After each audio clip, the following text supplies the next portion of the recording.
पुन्हा एकदा सर्व शेतकरी बांधवांचे आपल्या एका नवीन व्हिडिओमध्ये स्वागत आहे।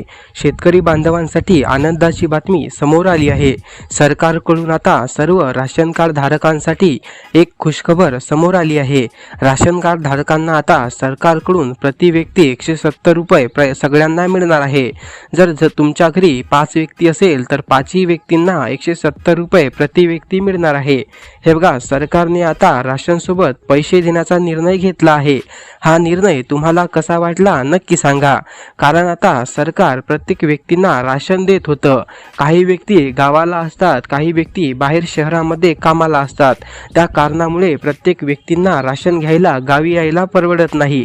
त्याच कारणामुळे सरकारने आता सर्वांना राशनऐवजी पैसे द्यायचा निर्णय घेतला आहे। या योजनेमध्ये महाराष्ट्र राज्यातील 14 जिल्हे पात्र ठरवण्यात आले आहे। सध्या तरी 14 जिल्ह्यातील शेतकऱ्यांना 170 रुपये प्रति व्यक्ती असे राशनमधून मिळणार आहे। ही योजना तुम्हाला कशी वाटली आमच्यासोबत शेअर करा। त्यासोबतच सरकारी कुठल्याही योजनांची माहिती जर तुम्हाला सर्वप्रथम प्राप्त करायची असेल तर आपले चॅनल सबस्क्राईब नक्की करा, कारण तुम्हाला सरकारी योजनांची माहिती असो सर्वप्रथम आपल्या चॅनलवरती दिली जाते। त्यासाठी चॅनल सबस्क्राईब करून बेल आयकॉन ऑलवर सेट करा। चला तर मित्रांनो, पुन्हा भेटूया अशाच एका नवीन माहितीसोबत। तोपर्यंत धन्यवाद। जय महाराष्ट्र।